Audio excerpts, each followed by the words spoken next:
if we want to wrap with some draft lottery The talk. league is rigged. It's rigged. Mm, Oh man. Shame. That was not a shame. It's good making for good stories. Good job, Adam Silver. You did the right thing. So yeah, Victor Victor Wembanyama is a San Antonio Spur, or yeah, no, I think Woj announced that they will be drafting him, so we know that officially. But Victor, or as officially as we can know it, will be a San Antonio Spurs. San Antonio Spurs. The Spurs won the draft lottery. Nothing really weird. It's weird. I've never. I don't think this is the. I think this is the first time since the new setup that it's went chalk through five or six tops or no, yeah, Oh, damn. all the way up to five, all the way. So pick 6 through 14, all went chalk. And the only team that really got bumped was Detroit, which is funny because Detroit had the best odds. They were supposed to. They had the best odds of the first pick. They're the only team that got knocked out of the top four, which is funny. So they get the fifth. But yeah, Victor Wembanyama will be a San Antonio Spurs. We'll start there. We can talk about Scoot and maybe what the Hornets do, and maybe some Blazers Dame talk to wrap. But just any Victor Wembanyama Spurs thoughts? I want to Hey, well, so wait, is Pop staying next season? Yeah. Pops Okay, back so from yeah, I what want to people see are like, saying. Yeah. well, however much more year. I want to see. I'm interested to see who the Spurs pass the keys off to after Pop's done in maybe however much years it is in 2, 3, 4, whatever it is. I'm just I don't know, interested to see who gets the who's going to be running the Spurs engine with Victor and everything, and Yeah. especially if Pop and him see success early on too, or any type of success early on, It's a weird just not, transition. yeah, pressure. not wanting to see a drop off. Yeah, Yeah, no. I think Yeah, no, almost. Go ahead. You first. My bad. yeah, no, I say, yeah, interesting. I think it's something like from day one, like that has to be because just where Pop's at in his career, like from day one, like part of the Victor Wembanyama process. And this is the Spurs, so it should be obvious. So from day one, you should be trying to set him up. You should be trying to train his next head coach. Like that should be like from right now, like that should be the part of the process, I guess. Like either whether you're looking or you have a collection of people like already you're thinking about even just where they were at beforehand going into this, but it's definitely just a big part of a crux of part of probably yeah. Um, one of the good things of probably him going to this organization is probably one that's competent enough, probably has enough cohesiveness to be thinking ahead, But yeah, it's that's a lot of it's gonna be a lot. I think to be the person that takes over Pop for this one, especially like I say, if they find any success early. Ooh, but they Yeah, it'll could. be an interesting transition. I wonder. Kind of takes me to a couple different thoughts because it seemed like it was setting up pretty well for Quinn Snyder to be the guy. Quinn Snyder didn't seem in a rush to get back into the NBA once Utah got rid of him right away. Like he seemed like he was going to chill for a little bit.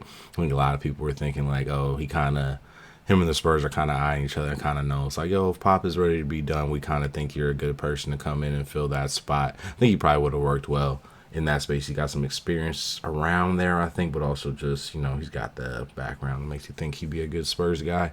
But I wonder if he Yeah, took that Atlanta job once, like, he got word from the Spurs. They're like, yo, we're tanking this out. And if we get Victor or Scoot, Pop is probably staying for a few more years type thing. yeah, But it also could set up why do you pick Atlanta other than maybe you want something that where you could try something and maybe know you can get out when you want to get out of the situation. yeah, But yeah, it'll be interesting. It's a really interesting question because it's far enough away. Like we're probably at least two. I would guess at least 2 seasons away, maybe even more. So we don't really even know what the landscape. But like Jordan, just what you're saying, it's going to be that's a crazy transition. It's already the person that was going to take over for Pop was always already going to be like kind of this wild thing. Like the longest tenure, the guy you're taking over for, like the person yeah, that's going to replace Bill Belichick is going to have like same thing. It happened in soccer actually. I think like 8 or 9 years ago, like where the Popovich of soccer who coached Man yeah. United, I think he kind of left, and the guy that came in that spot, Mm, it was a weird first year, and the talk around it was really interesting. It's probably the most recent version of that we've seen, like just in sports actually in a yeah, long time, a guy of pop stature. And then when you throw on top of all of that, you have the quote unquote, they were saying best prospect ever. I'll say the best prospect since LeBron James. But or if, like, even if you don't respect LeBron, Kareem, just there's some other ones out there. But Yeah. yeah, just the added pressure that if you're filling in the shoes of Pop, and you're coaching the next great player of all time, who, like you said, may have already seems like the trajectory he's on is set up really well by what Pop done, and you can't fuck it up. It's a crazy spot to be put in. You know what I mean? Or what you're saying? Yeah. So, Yeah. man, that's an interesting thought with it. Any other thoughts on the Spurs part of it? The Pop part's interesting. They have some interesting pieces, man. I like Keldon. I think we all like Keldon Johnson, Vassell. The guy who's trying to be Dennis Rodman. He's a fun dude. What's his name? I don't know how to pronounce his last name. Oh yeah, Jeremy something. Jeremy Sohin. Yeah. Sohin. Yeah, it's Sochan. I'm not sure how to Sohan. pronounce it. I should check that. But Yeah, yeah, he's no, nice. they're gonna be interesting. I want to see what kind of moves they make, because that's the interesting thing with the Spurs. Like, I need to go back and get the specifics down, but just they've never done this before. Their young generational talent just came in with more structure in Oh place, yeah, right? They were like just by they the were like fact you 10 have years built. just by the fact you have David Robinson on the team, but like you're saying, like structure is built when Duncan gets there. That's why you can be a NBA champion in year 3. Structure was super built by the time Tony Parker's in the mix, and by the time Manu comes in, like it's all there for them. By the time Kawhi comes, like Kawhi. it's perfect, right? Everything's what it needs to be for Kawhi to be exactly the player he needs to be for this team to win a championship and almost win 2. But this is going to be different because it's young guys. There's nothing really established. Papa's had a few years with a couple of these guys and like a year with some other ones. But you have a bunch of picks to do. I think they have 12 picks the next 3 seasons. They have 12 first round picks the next 3 seasons. Oh damn. How many do they have this year? That's a good question. I don't know if they have any more. First I round. don't know if they got any from Atlanta, because I think a lot of those are from Atlanta. Yeah. Because they trade Atlanta Pirtle, so they probably have some Toronto picks. They have some Atlanta picks. Don't know if there's any more they have in there. Yeah. I don't know if they have But any yeah, extra this that's year. 12. Say it again. I said 12's a lot though. Yeah, so it'll be interesting to see Pop and RC Buford build a team this way, because it's something they haven't done really, at least in a long time. Build it from scratch. So yeah, it's gonna be interesting to see what happens. It'll be interesting to see how it goes. Any thoughts on what you guys want to see? I'll see if I can look up their particular trade pick situation. But any thoughts on direction you want to see them go? Somebody mentioned maybe DeJounte comes back because he doesn't like Atlanta. I don't know. Oof. I don't know if they need to go back down that road. I mean, I wouldn't mind a guard. I didn't watch that team though, so I can't even say what's over there. Like that's I know Keldon's a nice player. I know Jeremy's cool. And I wouldn't be surprised if we see a couple other guys like in some nationally televised games this year show out. But yeah, just to see. Glad he went there. Want to see what position he plays, kind of. I think he can play 3, 4, or 5. I just don't know, even because we're just even this like what the first 2 years look like. And I think what the NBA even looks like 6, 7 years into his career. So I think he's a 5 because he's gonna need his rim protection. But I think what he looks like offensively is interesting because I think there's really no reason to. I think he likes to shoot jump shots, and I don't know if there's a reason to hold back the variance you're going to get on offense at all. But I wonder what it looks like.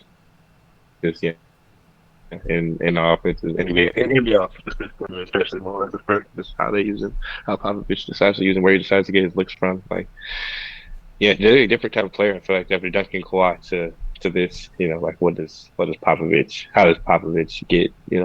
I think he is the kind of guy you got to look at to get. Like right away, you're kind of looking, how do I get this guy 20 points a game, in an efficient way? I think they're close to it, and then on the other end, shaping them up on defensively to be as just use what already seems like natural gifts, instincts, and the greatest maybe wingspan we've ever seen. To just polish this player up to NBA level quickness and scheme wise on defense, and get hopefully get generational talent out of it. You really want to see what it looks like on offense, though, and how the Spurs decide to use him, and how much he plays on the perimeter. I guess how much he handles. All right, let's see what I got here. No, all good stuff. So first round pick, no, just a second round pick from Toronto this year. They got the Charlotte Hornets first round pick next year. Top 14 protected. Where did that come from? Sorry. They have Toronto's first pick, That's not top bad. 6 protected next year.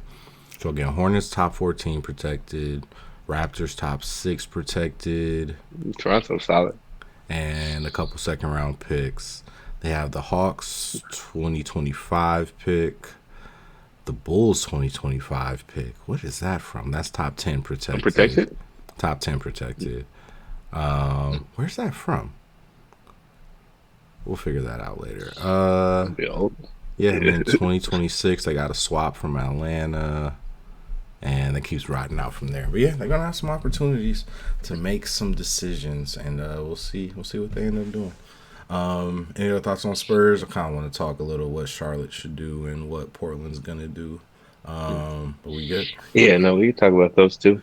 So yeah, let's start with Charlotte. Let's go down the draft. So Charlotte, I take Scoot if I'm them and kind of don't think about it. But y'all think they do something different? Yeah, no, I think they have to take best player available. I want them to do something different. I want them to do something stupid because I don't want Scoop to go there. I don't. Oh, I'm They like, don't. this is They what's don't his have. face. This is D'Lo and Lonzo I never got, except for much better on both fronts. I don't trust the organization. Ah, yeah, I get that part I don't. definitely. It's cool. I mean, yeah. I New mean, the ownership East is. potentially seems like Jordan wants to sell, and this probably up the price. So I want to see Scoop or the Hornets jersey next year, I guess. So, but I guess if I have to see one, I would like to see both of them together. So that's yeah. Yeah. I don't know.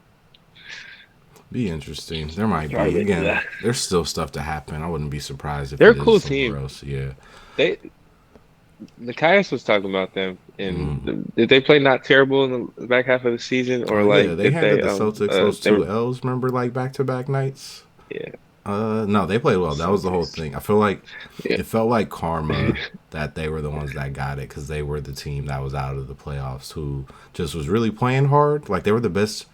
It's said Nikias, I think, probably saw it from him too. But I think they were the best like transition defense in basketball, like the second after the All Star break or something like that, and just a top yeah 5 defense in general. Like they were out there competing and playing hard, man. I don't think Lamelo was out there for a lot yeah. of I'm, that, I'm which back might in. be a concern. But yeah, no, I think that's the thing. Seemed like Lamelo took to his You worst better get with it. tendencies. I think Lamelo took to his worst tendencies this year on offense, but also I think that's just because the team kind of sucked, so we just kind of started throwing him up. And I think the good thing that came from that is he kind of figured out how to shoot, or maybe he just had a hot year, but he might have kind of figured out how to shoot because he took a lot of threes and he actually made a good percentage. I think he was 37 plus most of the season. But I think I don't know. All I right, don't think Lamelo wants the I'm in on ball this. in his hands all that much, like to do all the stuff. He kind of just and the height Yeah, thing I think works well. Just one of them 6'7", one of them 6'3". I think there's a lot there. I kind of want to see what happens. And hopefully they get sold and no, I we like get it. like I a like true it. Charlotte Hornets, uh, true Charlotte Hornets greatness for the first time in a long time or maybe ever. Yeah, like real. I feel like that fits the bill. Exciting team. It's like gonna play both ways. No, I like Scoot there too coming in. I feel like that probably is a good thing for LaMelo. I think to have another ball handler come in that hopefully he wants to or can find a way like to Hmm. play with, not feel pressured by it, and like ego kind of way. But I think LaMelo's gonna be cool with. Excuse I think I think it's a good thing for him. And I think it's a good thing for like team wise, and probably even just the way they finish the season if they were playing some games without him and having success and stuff. Hmm. Or just yeah, if whatever their back half of the season was, it probably Scoop probably does really fit to bring in just to have to split up the responsibility and for it to look and feel different than you know what the last time I guess the way the season started for them. And like probably the way they played the first half coming into yeah, there's yeah probably just a lot with the Miles Bridges situation, and just where they came into the season at and stuff. So think the fresh start is kind of the back half of last season team with whatever young pieces that are new because it seems like you got a couple young players, rookies and 2 year players coming into their own, I think, and then Hmm. you throw in Scoot. It feels like it's kind of a reset that Lamelo still gets to be a part of. And Lamelo looks around and something I think he wants to fit into. I think it's the idea. Instead of which is a good flip I think for where he's at. Instead of what he's had the kind of the organizational pressure of being the guy and the number 2 pick since he's gotten there. So it'll be a nice time of transition. Perfect player for Lamelo, really. So we'll see.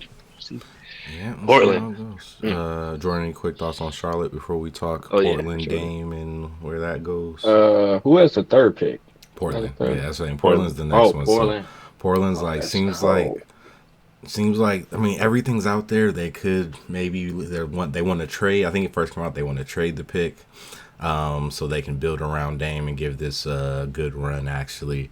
And then Dame did the Yeah, weird thing. Did you see the weird thing on Twitter where Dame was like, "Well, yeah, shit, get a petition, and if y'all don't want me, maybe you yeah, can do like the only way Damian Lillard could demand a trade is by saying the fans have to tell me they don't want me or some shit like that." But yeah. He about to embarrass himself. Oh boy. What he wait, he started a petition to get traded? What no, is he no, no. doing? He just said, I think he was Nah, responding to a fan on Twitter or something like that. Or not even a fan, just somebody on Twitter. I think he was hearing the talk. You know how the talk goes around, like people saying, it's like, oh, they should just move on from Dame and like build around, uh, what's the dude's name? Not Simon's, the other guy, Shaden Sharp and whoever they can get at number 3. Blah, blah, blah. So I think he was feeling a little petty. But he also, I think he kind of wants out. So he was testing the waters. So I was we'll gonna say, see. don't test the internet, man. They run up and sign that petition right enough, they get enough signatures. So we can turn it into You'll about love that. we could turn it into a binary just to start. But do you trade Dame or you trade the pick if you have to choose between the two? For the sake of everybody, I trade Damian Lillard. For the sake of Damian, for the sake of the Blazers, this is over. Let's get it over with. Greener pastures on the other side for both of you. And Dame ain't got a lot of time left, man. It ain't got to be about a championship. But if you're a great player. I want to see you play meaningful playoff basketball games, and you know, seeing you play in lopsided series is lopsided series enough. I think you still, especially with Dame too, man. Like I said it this year, man. Like yo, he. I thought after the injuries and him getting older, like might have to see a different type of Damian Lillard. And the 70-point game, the run he had this year to get back to I think that level of play and really a level of play he's probably never seen before, and to just like Steph Curry, like he's always done. I think there's always been a gap, but I'm just always consistently impressed that Damian Lillard continues to just kind of match for match elevate his game to a level that we've never seen before using the three and it's such a similar play style to Steph Curry. I think it's I think it's just part of I think I think a lot of Warrior fans end up hating on the guy, and I think a lot of other people kind of overrate him and stuff like that when they want to hate on Curry or the Warriors. But I have an ultimate admiration for just consistently through his career. I've seen this guy just break the game and just break his ceiling, and it just it is just consistently in the shadow of Curry. And after this last stretch, the last season, it's an absolute historic scoring run to have this year at 32 years old. Is he 32, 33? Like, Mm-hmm. yeah, I so much want to see this guy play in meaningful playoff games and with better players. Like, just straight up, like the Portland Trailblazers have not allowed this dude to play with great basketball players. Like, LaMarcus Aldridge is the best player he's ever played with. Him and CJ McCollum are the best players Damian Lillard has ever played with. And dude, like the Excuse me. Western Conference is just hard. That's like that. When you list those two players off and you never play with, I don't know if you ever got to play with them nowhere near at their peaks at the same time, even if even. But yeah, trade Dame because for Dame, I need to see Damian Lillard in the Eastern Conference playoffs. Like I don't even like Chris Paul, but I think Chris Paul deserved like 4 or 5 Eastern Conference playoffs runs just to see what the hell happened. But like, Dame, you get over there, man. Get over there and do something. You see Jimmy. See Jimmy, man, find the right team, play 40, 50 games, come in there rested, give him playoff days, find yourself in the conference finals playing against Jason Tatum, Jalen Brown. Play 2-3 zone, beat these Negroes. All right, I'm done. Dame, get out. Y'all talking about third pick. No, I think that. I Um, mean, the question was whether you trade Dame or the third pick. So I feel like, so if you're Portland though, what do you do? So let's if we try to separate, because I think we all would rather just Dame run from the grind or whatever we're gonna call it. Especially because it just seems like there's good opportunities right now. LeBron thing always felt kind of far fetched, or the Lakers thing, not far fetched, but they would have took some work on both sides to figure out how to make that happen. But it seems like between Philly and Phoenix, there are two teams that are gonna want him and have kind of maybe I don't know. Philly's gonna be a hard one to pull off, but Phoenix definitely has resources to maybe get the ball rolling on something. Um, do you do it if you're Portland? And even if so or not, either way, just is there a particular spot you want Dame to land here? Either one of y'all. Uh, I think. Personally, I don't feel like they're gonna do it. Yeah, Honestly, I don't know. yeah, I can But see them running back. Do you do it if you're Portland? if I yeah, I do it. Yeah, Okay, for sure. just yeah, restart. Yeah, it's about time. We've kind of been doing this for a while. They can have. They're in a really interesting spot where they could put together a pretty good, exciting young team pretty quick. If either one of whoever they Yeah, get at three, if it's Scoot or if it's the guy, Brandon Miller, is that his name? Somebody could look that up. That'd be great. But Yeah, I if it's think one of that's his those name. guys, you get him, you get Simons, you get Shaden Sharp, you got, and you like you're getting a lot of shit back for Dame, man. Like you trade Dame Lillard, especially at this point where teams you can kind of get. There's a good chance I think you can get a bid and war going and get like at worst a Dejounte Murray level package, if not closer. It's hard. It's gonna be hard to get a Rudy Gobert level package or even a KD one, but I think you can get a lot for Dame. So yeah, yeah. it's gonna be a fun team if they pull it off rip. Any preferences for where y'all want Dame to go? Just not even as from any particular team's perspective, but just where do you want Dame realistically? Places he can end up. Where do y'all want him to land? Can go ahead. You have somebody, Jordan? Nah. Hmm. Uh, I feel like no teams, or y'all don't want to say. no, I'm trying to think of somewhere in the No, I East. think. I mean, people say the Philly thing. I don't want. Yeah, I don't want I don't Philly. mind. You don't want Philly? Yeah, I kind I of don't don't. mind Dame. I No. think it's putting two guys. I don't. I think it's just gonna. I think it's gonna just be worse for both of them because they're still not gonna succeed, and they're gonna be like, all right, you got another Yeah. superstar to do it. Especially because it's gonna be Embiid's second one, and like he'll have the excuse of like, it's two guys that never could win without me, but also I don't think it's gonna go the way they want it to go. Also, don't know where Yeah. it's gonna go right with Dame because I don't think Miami.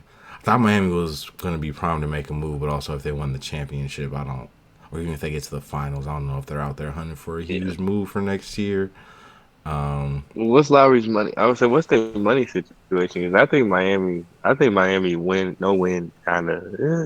They think it. I don't know. I don't think it's terrible. I don't think Miami's looking to not reshape that if he's on Yeah, the table I or mean the like nice thing if with they can how make it work.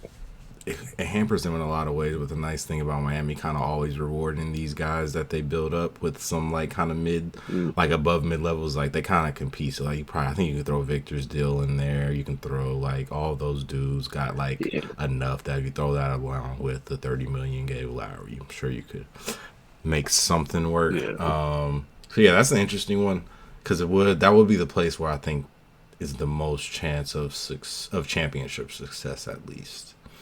I'd be Yeah. interested Yeah. in the New I said the York Philly thing though, because story. I worry Go about him ahead. going like I worry about him going other places besides maybe those two. I worry about him going west or going staying in the Western Conference, but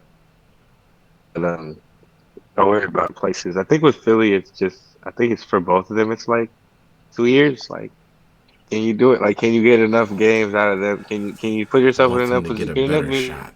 position in both seasons? And can you have a chance at winning in the playoffs with these? Like, yeah, it's still the same question with Embiid that you're going with if Joel Embiid's your best player and he's your franchise player. Your max player is can he be healthy in the playoff? How much can we get as healthy a playoff run as we ever can every year? That's what you're looking for with Joel at this point. And I think with Dame, he's looking one. I think slip on over to that other side of that conference, slip on to the other conference. But also, yeah, just if he even gets, I think part of what Joel, like, yeah, I don't know, you put him in the Harden role. What this even this like just with this playoff run, it's hard to not be like think Damian Lillard, yeah, like Damian's a better player than Harden was this year. Like I think Harden gives there's a playmaking like That was true. aspect that I think maybe makes a regular season kind of in a Tyrese Maxey fit makes a Tyrese Maxey fit better. And I think the size and but I don't know. I think overall, like just I don't know, get to the Eastern Conference playoffs, and I think it's just kind of it's to see the Knicks, to see the Heat, kind of to see the way it's gone this year. I just it just feels like the the talent at the top is hollow, and it feels like a guy that's talented like Dame could really fuck some shit up if he gets hot or gets going. And I think if he even gets, you know what I'm saying, it's 2 years, like kind of both for both of them. It's kind of like Dan can't really choose. And Dan can't really choose where you get traded. Like it's the best places you're gonna end up going. Like yeah, if you're gonna get to your chance to kind of get to the chance to get a ring, I think their both chances are they're both their best chances at this right now are each other. Like I don't know what direction Philly really goes to kind of. Yeah, I don't know. Philly's weird.